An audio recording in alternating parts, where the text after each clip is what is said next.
बच्चों, हम कक्षा 11 की हिंदी पढ़ रहे हैं और हमारी जो पाठ्य पुस्तक है उसका नाम है आरोह। क्या नाम है? आरोह। बच्चों, हम आरोह का गद्य खंड पढ़ रहे हैं। हमारा अध्याय 1 और हमारे जो प्रसिद्ध लेखक हैं वो हैं प्रेमचंद, जिनका पूरा नाम है मुंशी प्रेमचंद। बच्चों, उनके द्वारा लिखी कहानी नमक के दरोगा, नमक का दरोगा, इस कहानी को हम पढ़ेंगे। बच्चों, उससे पूर्व हम लेखक का परिचय पढ़ेंगे, यानी प्रेमचंद्र जी का परिचय पढ़ेंगे, उनका जीवन परिचय पढ़ेंगे, साथ ही उनका कृतित्व परिचय भी हम जानेंगे और उसके पश्चात हम पाठ का परिचय जानेंगे। तो बच्चों, हमारी जो ये आरोह पाठ्य पुस्तिका है, इसके अंतर्गत जो मुंशी प्रेमचंद जी का जीवन परिचय आया है हम उसको जानते हैं। तो देखो बच्चों, सबसे पहले हम जीवन में साहित्य का स्थान क्या है हम इसको जानेंगे कि साहित्य हमारे जीवन में कितना महत्व रखता है।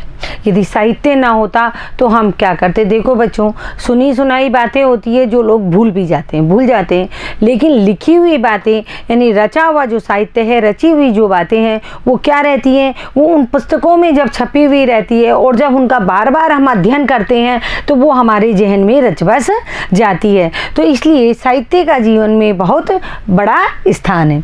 तो देखो बच्चों, साहित्य वह जादू की लकड़ी है जो पशुओं में, ईंट पत्थरों में और पेड़ पौधों में भी विश्व की आत्मा का दर्शन करा देती है। जैसे हम समझ ले साहित्य, अब हम अपनी कक्षा 10 की एक पुस्तक है जैसे रामचरितमानस है जो तुलसीदास जी के द्वारा रची गई है। यदि रामचरितमानस को साहित्य के रूप में कलमबद्ध नहीं किया गया होता तो क्या वो देश विदेश में इतनी प्रसिद्ध हो सकती थी? नहीं हो सकती थी, क्योंकि गाई हुई चीज़ें, मुख से बोली हुई चीज़ें कुछ समय तक जहन में रहती है, लेकिन लिखी हुई चीज़ें, रची हुई चीज़ें अनंत सीमा तक जहन में रहती है, यानी हमारे ध्यान में रहती है। तो साहित्य एक तरीके की जादू की लकड़ी है जो पशुओं में भी, ईंट पत्थरों में भी और पेड़ पौधों में भी विश्व की आत्मा के दर्शन करा देती है। तो बच्चों, ये तो है जीवन में साहित्य का स्थान। अब हम देखते हैं मुंशी प्रेमचंद अपने समय के बहुत बड़े लेखक रहे हैं मुंशी प्रेमचंद। हम उनका जीवन परिचय देखेंगे। देखो, इनका पूरा नाम था, मूल नाम वो था धनपत राय। क्या नाम था इनका? धनपत राय। प्रेमचंद नाम से ये बाद में पुस्तकें लिखने लगे, यानी कि कहानी लिखने लगे, निबंध लिखने लगे, इसके साथ ही उपन्यास और नाटक लिखने लगे थे। इनका जन्म सन 1880 में लमही गांव उत्तर प्रदेश में हुआ था। इनकी प्रमुख जो रचनाएं हैं, देखो बच्चों, इनकी जो प्रमुख रचनाएं हैं वो हैं सेवा सदन, प्रेमाश्रम, रंगभूमि, निर्मला, कायाकल्प, गबन, कर्मभूमि, गोदान। ये सारे क्या हैं बच्चों? ये सारे उपन्यास हैं। क्या हैं? ये सारे उपन्यास हैं जो कि मुंशी प्रेमचंद ने लिखे थे। बच्चों, ये जो निर्मला उपन्यास है ये एक बार टीवी पर भी आया हुआ है, यानी टीवी पर इसको कलाकारों के द्वारा इसको अभिनीत किया गया है, निर्मला उपन्यास को। तो बच्चों, ये जो सारे उपन्यास हैं, सेवा सदन, प्रेमाश्रम, रंगभूमि, निर्मला, कायाकल्प, गबन, कर्मभूमि और गोदान, ये जितने भी उपन्यास है ये सब सामाजिक पृष्ठभूमि पर, यानी वास्तविकता या यथार्थवादिता पर लिखे गए हैं। आगे देखो बच्चों, सोजे वतन, मानसरोवर के 8 खंड। मानसरोवर यानी इनकी कहानियों का एक संग्रह है, उसके 8 खंड है। उनका नाम है मानसरोवर 1, मानसरोवर 2, 3, 4, 5, 6, 7, 8, यानी मानसरोवर के ऐसे 8 खंड है और कम से कम एक एक खंड में 10-10 या 15-15 कहानियाँ हैं। गुप्तधन, ये भी एक कहानी संग्रह है इनका। करबला, संग्राम, प्रेम की देवी, ये 3 इनके नाटक हैं। क्या है? नाटक है जो संवाद के अनुसार इन्होंने लिखे हैं। कुछ विचार, विविध प्रसंग, ये दोनों क्या हैं? इनके निबंध संग्रह हैं। क्या है? निबंध संग्रह, यानी इनके अंदर बहुत सारे निबंध लिखे गए हैं। तो बच्चों, समझ में आ गया। इनका जन्म उत्तर प्रदेश में हुआ। इनका पुराना नाम, जो मूल नाम था वो धनपत राय था। इसके अलावा इन्होंने जो रचनाएं की वो उपन्यास के रूप में, कहानी संग्रह के रूप में, नाटक के रूप में और निबंध संग्रह के रूप में इन्होंने बहुत सी रचनाएं की। बच्चों, इनकी सन 1936 में इनकी मृत्यु हो गई। आगे देखो बच्चों, प्रेमचंद हिंदी कथा साहित्य के शिखर पुरुष माने जाते हैं। यानी प्रेमचंद जी जो है हिंदी का जो कथा साहित्य का मतलब जिसमें कथाएं कही गई है, उपन्यास है, नाटक है, कहानी है, निबंध है, ये जितनी भी विधाएं हैं साहित्य की उनके शिखर पुरुष माने जाते हैं। यानी कथा साहित्य के इस शिखर पुरुष का बचपन बहुत अभावों में बीता। मैंने आपको पहले की जो कक्षाएं थी, कक्षा 10 की जो कक्षाएं थी, उनमें भी बताया जितनी भी कवि और लेखक हैं उनका जीवन बहुत अभावों में बीता। तो जो मुंशी प्रेमचंद जी थे इनका जीवन बहुत अभावों में बीता। स्कूली शिक्षा जब इन्होंने पूरी कर ली उसके बाद इनकी पारिवारिक समस्याएं थी, उनके कारण जैसे तैसे इन्हें बीए तक की तो इन्होंने पढ़ाई कर ली, लेकिन ये अंग्रेजी में एमए करना चाहते थे, यानी अंग्रेजी में मास्टर डिग्री लेना चाहते थे। लेकिन जीवन यापन के लिए यानी आजीविका चलाने के लिए, परिवार को चलाने के लिए इन्हें नौकरी करनी पड़ी। यानी इनका जीवन बहुत अभावग्रस्त था और इन्होंने अपने जो शुरुआत के जीवन से लेकर अंतिम तक इन्होंने बहुत संघर्ष किया है। आगे देखो बच्चों, इनको सरकारी नौकरी भी मिल गई क्योंकि ये बीए पास थे। लेकिन महात्मा गांधी के असहयोग आंदोलन, महात्मा गांधी जी उन दिनों असहयोग आंदोलन चला रहे थे, उसमें सक्रिय होने के कारण इन्हें त्यागपत्र देना पड़ा। क्योंकि सरकारी नौकरी किनकी होती थी? सरकारी नौकरी अंग्रेजों की होती थी। और असहयोग आंदोलन जो भारत में चल रहा था, जो गांधी जी चला रहे थे, वो क्या थे? वो भारत की आज़ादी के लिए वो आंदोलन चल रहा था। इसलिए इनको ये सरकारी नौकरी छोड़नी पड़ी। और राष्ट्रीय आंदोलन से जुड़ने के बावजूद, यानी देशव्यापी राष्ट्रीय आंदोलन, देश को आज़ाद कराने के आंदोलन से जुड़ने के बावजूद इन्होंने अपना लेखन कार्य सुचारू रूप से चलाया। यानी अपने लेखन कार्य को इन्होंने नहीं छोड़ा। इनकी जो पत्नी थी उनका नाम था शिवरानी देवी। शिवरानी देवी के साथ अंग्रेजों के खिलाफ आंदोलन में हिस्सा लेते रहे। यानी अपना लेखन कार्य तो चलाते ही रहे, इसके साथ साथ ये अपनी पत्नी शिवरानी देवी के साथ साथ इन्होंने राष्ट्रीय आंदोलन में भाग लिया। उनके जीवन का राजनीतिक संघर्ष उनकी रचनाओं में सामाजिक संघर्ष बनकर सामने आया। देखो बच्चों, इसको समझो कि उनके जीवन का जो राजनीतिक संघर्ष था, जो उन्होंने अपने जीवन में राजनीतिक संघर्ष किया, यानी देशव्यापी संघर्ष में जो उन्होंने भाग लिया, आज़ादी के आंदोलन में जो उन्होंने भाग लिया, वो संघर्ष, उस संघर्ष को उन्होंने अपनी रचनाओं में किस रूप में बदला? सामाजिक संघर्ष में। किस में बदला? सामाजिकता की पृष्ठभूमि पर वो अपना राजनीतिक संघर्ष लेकर आए। यानी कि उनकी रचनाओं में सामाजिक संघर्ष बनकर वो सामने आया, जिसमें क्या था? जिसमें जीवन का यथार्थ और आदर्श दोनों था। यानी जो सामाजिक संघर्ष उन्होंने जीवन का अपनी कथाओं में बताया है, उनमें क्या था? यथार्थवादिता थी, यानी वास्तविकता थी, और आदर्श था, यानी ये दोनों ही चीजें उनकी कथाओं में दिखाई देती है। आगे देखो बच्चों, हिंदी साहित्य के इतिहास में कहानी और उपन्यास को विधा के विकास का काल विभाजन प्रेमचंद को ही केंद्र में रखकर किया जाता रहा है। देखो, हिंदी साहित्य के इतिहास में जैसे बच्चों हम काल देखते हैं, भारतेंदु पूर्वगीन काल, भारतेंदु काल, भारतेंदु के पश्चात वाला काल, यानी हम भारतेंदु के अनुसार अपने हिंदी के काल चलाते हैं, आचार्य रामचंद्र शुक्ल के अनुसार अपने हिंदी के काल चलाते हैं। उसी प्रकार जो हिंदी साहित्य के इतिहास में, यानी हिंदी साहित्य का जो इतिहास है उसमें कहानी और उपन्यास की जो विधा थी, जो कहानियाँ लिखी गई और उपन्यास लिखे गए, उसका काल विभाजन प्रेमचंद्र को केंद्र में रख करके किया गया। यानी प्रेमचंद्र को केंद्र में रखा, यानी मुंशी प्रेमचंद जो लेखक थे उनको उपन्यास और कहानी की विधा के विकास के केंद्र में रख करके उसका विभाजन किया। जैसे प्रेमचंद से पूर्व का युग, प्रेमचंद का युग और प्रेमचंदोत्तर युग। यानी कि जो कहानियां और उपन्यास लिखे गए प्रेमचंद युग से पूर्व, यानी जब प्रेमचंद लिख रहे थे उससे पूर्व एक युग था जिसमें प्रेमचंद स्वयं लिख रहे थे, और एक युग था जो प्रेमचंद के बाद जिसमें कहानी और उपन्यास लिखे गए। तो ये विधाएं लिखी गई, इनका जो काल विभाजन है वो प्रेमचंद के नाम से किया गया। तो देखो बच्चों, यह प्रेमचंद के निर्विवाद महत्व का एक स्पष्ट प्रमाण है। वस्तुतः प्रेमचंद ही पहले रचनाकार है जिन्होंने कहानी और उपन्यास की विधा को कल्पना और रोमानियत के धुंधलके से निकालकर यथार्थ की ठोस जमीन पर प्रतिष्ठित किया। देखो बच्चों, प्रेमचंद जी से पहले भी कहानियाँ लिखी जा रही थी। क्या लिखी जा रही थी? प्रेमचंद से पूर्व का जो युग था उसमें कहानियाँ लिखी जा रही थी। तो उसमें जो कहानियाँ थी बच्चों, ज़्यादा करके क्या थी? कल्पना लोक की कहानियाँ थी।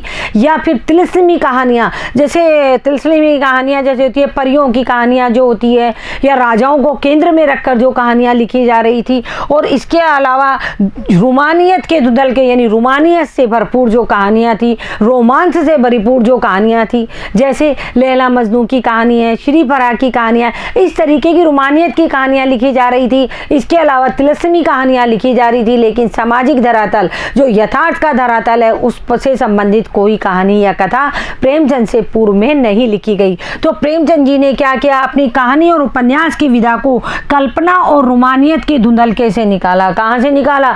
कल्पना और रोमानियत के धुंधलके से, यानी कल्पनाओं में जो कहानी लोग था, परियों की जो कहानियाँ थी और तिलिस्मी जो कहानियाँ थी, इसके अलावा रोमानी जो कहानियाँ थी, उनके धुंधलके से निकाल कर कहानी को यथार्थ की ठोस जमीन पर प्रतिष्ठित किया। यानी कहानियों का जो वास्तविकता है जीवन की, वो कहानियों में उन्होंने प्रदर्शित की। आगे देखो बच्चों, यथार्थ की जमीन से जुड़कर कहानी किस्सा गोई तक सीमित न रहकर पढ़ने पढ़ाने की परंपरा से भी जुड़ी। पहले की कहानियाँ क्या थी? प्रेमचंद पूर्व की कहानियाँ केवल किस्सा गोई थी, किस्से के रूप में सुनाई जाती थी। अकबर बीरबल के किस्से सुनाए जाते थे, परियों के किस्से सुनाए जाते थे। लेकिन जब प्रेमचंद कहानी लिखने लगे तो ये कहानी किस्सा गोई तक ही सीमित नहीं रही, बल्कि पढ़ने पढ़ाने की परंपरा से भी जुड़ी।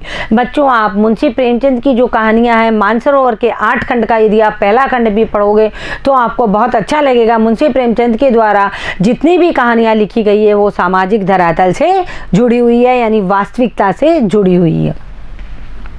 इसमें उनकी हिंदुस्तानी का अर्थ क्या है? हिंदू और उर्दू मिश्रित जो भाषा होती है उसमें मुंशी प्रेमचंद की कहानी, उपन्यास, निबंध ये लिखे गए हैं।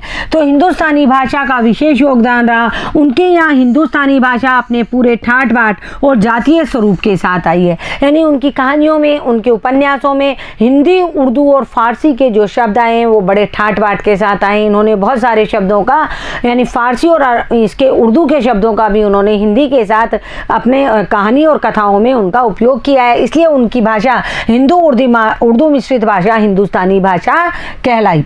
उनका आरंभिक कथा साहित्य कल्पना, संयोग और रोमानियत के ताने बाने से बुना गया है। जो उनका शुरू का जो कथा साहित्य था स्वयं का, यानी मुंशी प्रेमचंद का जो शुरुआत का कथा साहित्य था वो भी कल्पना से, संयोग से और रोमानियत के ताने बाने से बुना गया था। यानी शुरुआत जब हम किसी चीज़ की करते हैं तो हम क्या करते हैं, हम पहले जब हम पढ़ते हैं तो पहले पूर्व ज्ञान पे आधारित चीज़ों को पढ़ते हैं, फिर हम नया ज्ञान प्राप्त करते हैं। तो मुंशी प्रेमचंद जब सामाजिक यथार्थ के धरातल पर जा रहे थे, उससे पहले जब रोमानी कहानियाँ, यानी रोमानियत की कहानियाँ, संयोग और कल्पना की कहानियाँ लिखी जा रही थी, तो मुंशी प्रेमचंद ने पहले उनको देखा, शुरुआत उनसे की और फिर वो सामाजिकता के यथार्थ के धरातल पर कहानियाँ लिखने लगे। आगे आओ बच्चों, देखो, लेकिन एक कथाकार के रूप में उन्होंने लगातार विकास किया। क्या किया? एक कथाकार थे, उन्होंने अपनी कहानियों को क्या किया? समृद्ध किया, और उनकी जो लेखन कला थी वो धीरे धीरे और भी समृद्ध और उच्च स्तर तक पहुंचती चली गई। पंच परमेश्वर जैसी कहानी तथा सेवा सदन जैसे उपन्यास के साथ सामाजिक जीवन को कहानी का आधार बनाने वाली यथार्थवादी कला के अग्रदूत के रूप में वो सामने आए। देखो, एक कथाकार के रूप में उन्होंने कहानी का जो विकास था वो बहुत ज़बरदस्त किया, और उनकी जो कहानियाँ थी, जैसे पंच परमेश्वर, कौन सी कहानी थी? पंच परमेश्वर, और सेवा सदन जैसे उपन्यास में उन्होंने क्या किया था? सामाजिक जीवन को आधार बनाया था। किसको बनाया? जो समाज में हम रह रहे हैं और जैसा जीवन हम जी रहे हैं। जरूरी नहीं है कि जो जीवन हम जी रहे हैं वही जीवन दूसरे लोग भी जी रहे हैं, हर किसी का जीवन अलग अलग तरीके का है। तो सेवा सदन जैसे उपन्यास के साथ सामाजिक जीवन की कहानी को आधार बनाने वाली यथार्थवादी कला, यानी वास्तविकता के कला के अग्रदूत के रूप में वो सामने आए। उन्होंने सामाजिकता का वास्तविक रूप यहाँ प्रस्तुत किया है। यथार्थवाद यानी वास्तविकता के भीतर वे आदर्शोन्मुख यथार्थवाद, क्या नाम है? आदर्शोन्मुख यथार्थवाद स्वयं उनकी गढ़ी हुई एक संज्ञा है। उनकी जो कहानियां हैं वो कैसी है? आदर्शोन्मुख यथार्थवाद, यानी वास्तविकता के धरातल पर जो आदर्श उपस्थित है वो उनकी कहानियों में मिलता है। कौन सा? वास्तविकता के धरातल पर जो आदर्श है वो आदर्श मुंशी प्रेमचंद की कहानियों में मिलता है। और ये जो शब्द है आदर्शोन्मुख यथार्थवाद, ये संज्ञा शब्द है जो उन्हीं का गढ़ा हुआ है, यानी उन्हीं का लिखा हुआ है।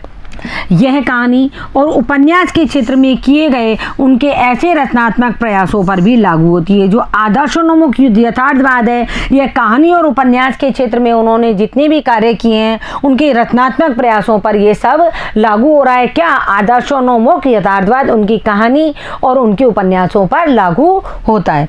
तो देखो बच्चों, जो कटु यथार्थ का चित्रण करते हुए भी समस्याओं और अंतर्विरोधों को अंततः एक आदर्शवादी और मनोवांछित समाधान तक पहुंचा देती है। यानी इनकी जो कहानी और इनके जो उपन्यास है उनमें क्या है, कटु यथार्थ का चित्रण होता है। क्या है, एक जो वास्तविकता है, जो कड़वी वास्तविकता है उसका उसमें चित्रण होता है और उसमें समस्याएं भी आती है, अंतर विरोध भी आते हैं। ये सब चीज़ें आते हुए भी अंततः उनकी जो कहानी का जो अंत है वो क्या होता है, आदर्शवादी और मनोवांछित समाधान तक पहुंच जाता है। जैसे मान लो वो जो कहानी का अंत करते हैं तो कैसा अंत करते हैं, सकारात्मक अंत करते हैं। कहानी का सकारात्मक अंत लेखक इसलिए करते हैं ताकि जो उनके पढ़ने वाले हैं, जो उनके वक्ता हैं, जो उनके पढ़ने वाले हैं, यानी कि जो उसको पढ़ेंगे वो क्या करें, वो निराशावाद से नहीं भर जाएं। इसलिए वो अपनी कहानी का अंत सदैव सकारात्मक रूप में करते हैं, समस्याओं का समाधान बता करके। कैसे? जो समस्याएं कहानी या उपन्यास में ये उनका समाधान करते हैं अंत में और कहानी को एक सकारात्मक रूप तक ले जाते हैं। आगे देखो बच्चों, सेवा सदन, प्रेमाश्रम आदि उपन्यास और पंच परमेश्वर, बड़े घर की बेटी और नमक का दरोगा आदि कहानियाँ ऐसी ही धीरे धीरे वे ऐसी स्थिति तक पहुँचते हैं जहाँ कठोर वास्तविकता को प्रस्तुत करने में वे किसी तरह का समझौता नहीं करते हैं। देखो बच्चों, ये जो उपन्यास है सेवा सदन, प्रेमाश्रम, कहानी है पंच परमेश्वर, बड़े घर की बेटी और नमक का दरोगा। इन कहानियों में क्या है कि शुरुआत में स्थिति बड़ी गंभीर हो जाती है, लेकिन धीरे धीरे वो एक ऐसी स्थिति तक पहुँचते हैं जहाँ कठोर वास्तविकता को प्रस्तुत करने में, जो कठोर वास्तविकता है, जो कड़वी वास्तविकता है, उससे वो किसी भी तरीके का समझौता नहीं करते हैं, चाहे उन्हें कुछ भी करना पड़े। आगे देखो, गोदान उपन्यास है ये, गोदान और पूछ की रात, कफन आदि कहानियाँ इसके बहुत सुंदर उदाहरण हैं। देखो बच्चों, ये जो कफन कहानी है इसमें क्या होता है, एक महिला की मृत्यु हो जाती है और उसके पति और ससुर के पास इतने पैसे नहीं होते हैं कि वो उसको कफन उड़ा सके। जब गांव वाले कफन के पैसे लाके देते हैं या कफन लाते हैं तो उस कफन को या कफन के पैसे को वो बेच करके अपने लिए खाना ले आते हैं। क्या ले आते हैं? अपने लिए खाना ले आते हैं। यानी मरे हुए व्यक्ति को कफन उड़ाना इतना आवश्यक नहीं है, जो कि जिंदा व्यक्ति के पेट की भूख बहुत ज़रूरी है। ये कफन कहानी के अंतर्गत बताया गया है। तो बच्चों, इनकी जो कहानियाँ हैं उनके बहुत सुंदर सुंदर इसमें उदाहरण दिए गए हैं जो कि सामाजिकता और यथार्थवाद से जुड़ी हुई है। आगे देखो बच्चों, अब जो हमारा पाठ आरोह में आया है, पाठ का सारांश, यानी जो हमारी कहानी है नमक का दरोगा। क्या नाम है हमारी कहानी का? नमक का दरोगा, जो हमारी पाठ्य पुस्तक में आई है, जो मुंशी प्रेमचंद जी के द्वारा लिखी गई है, उसका हम यहाँ सारांश देखेंगे। तो देखो बच्चों, यहाँ दी गई कहानी नमक का दरोगा, जिसका प्रथम प्रकाशन सन 1914 ईस्वी में हुआ था। प्रेमचंद की बहुचर्चित कहानी है नमक का दरोगा। क्या है? प्रेमचंद की बहुचर्चित कहानी है। इस कहानी में क्या आया है? देखो बच्चों, इस कहानी में आदर्शोन्मुख यथार्थवाद के एक मुकम्मल उदाहरण के रूप में इसे देखा जा सकता है।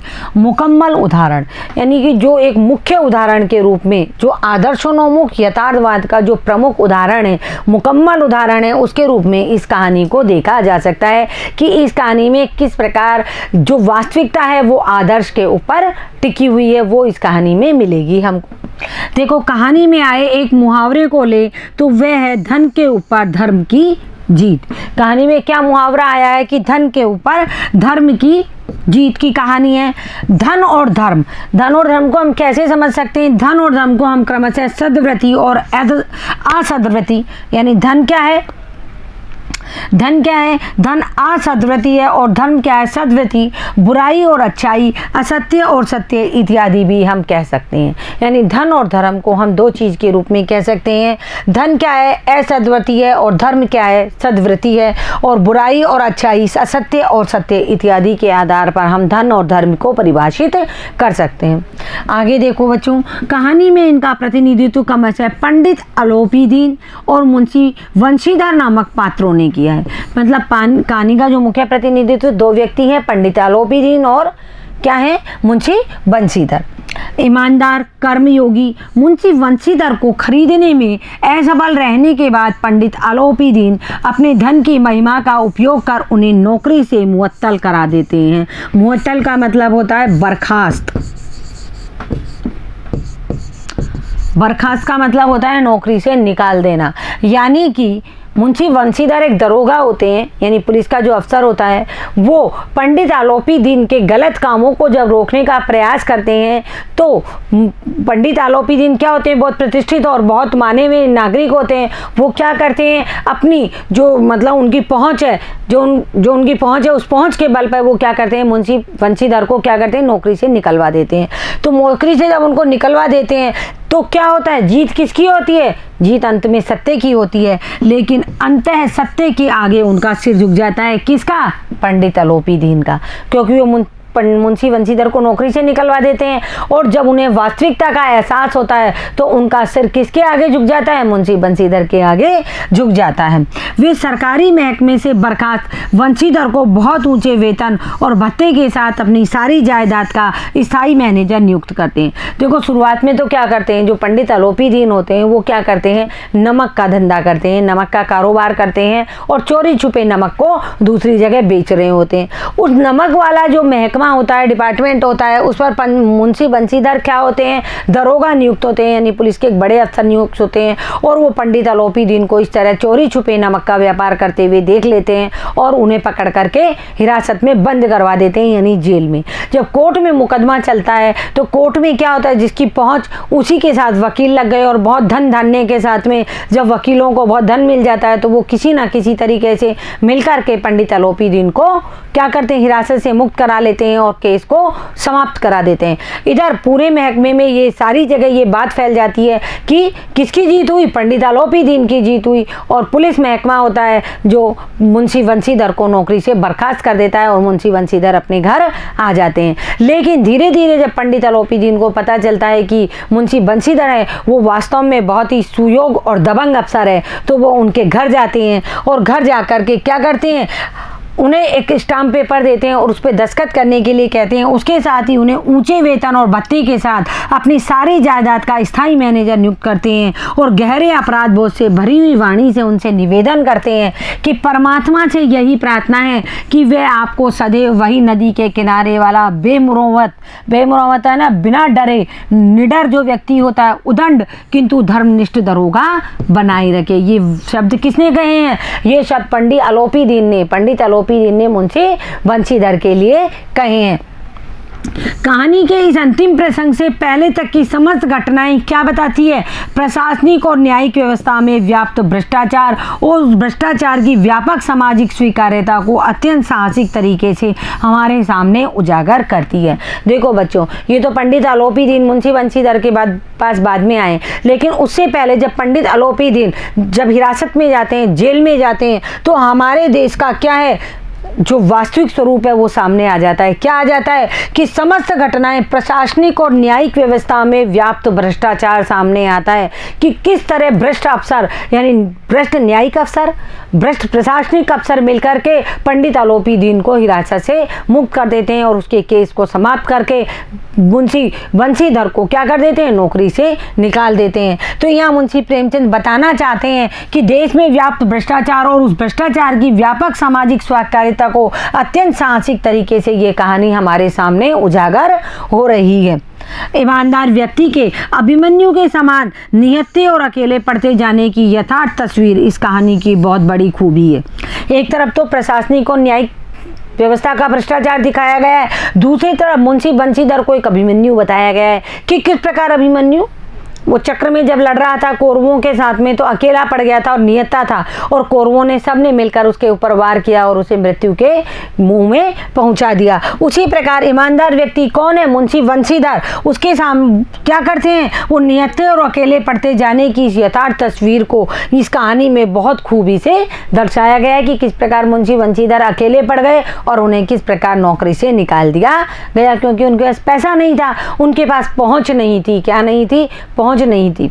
आगे देखो, किंतु प्रेमचंद इस संदेश पर कहानी को खत्म नहीं करना चाहते। प्रेमचंद केवल यही इस कहानी को नहीं समाप्त करना चाहते हैं कि पंडित आलोपी दीन तो जेल से छूट के आ गए और मुंशी बंशीधर की नौकरी छूट गई। अब आगे देखो क्या कहना चाहते हैं, क्योंकि उस दौर में मुंशी प्रेमचंद ये मानते थे कि यथार्थवाद हमको निराशावादी बना देता है, जो वास्तविकता है वो हमको निराशा के धरातल में पहुंचा देती है। यदि हम कहानी को यही समाप्त कर देते मुंशी प्रेमचंद कि भाई यदि मुंशी बंशीधर की नौकरी छूट जाती और पंडित आलोपी दीन वापस से अपना चोरी छुपे अपना काम करने लग जाते और उनका दिल परिवर्तन नहीं होता, यानी उनका हृदय परिवर्तन नहीं होता, तो क्या होता, एक यथार्थ में एक नकारात्मकता दिखाई देती कि वास्तव में चारों तरफ भ्रष्टाचार है और भ्रष्टाचार का ही बोलबाला है। लेकिन लेखक यहाँ ऐसा नहीं करते हैं, वो क्या करते हैं, इसका जो अंत है वो बहुत सकारात्मक करते हैं। मानव चरित्र पर से हमारा विश्वास उठ जाता है यदि हम इसको नकारात्मकता की ओर ले जाते, हमको चारों तरफ बुराई बुराई नजर आने लगती।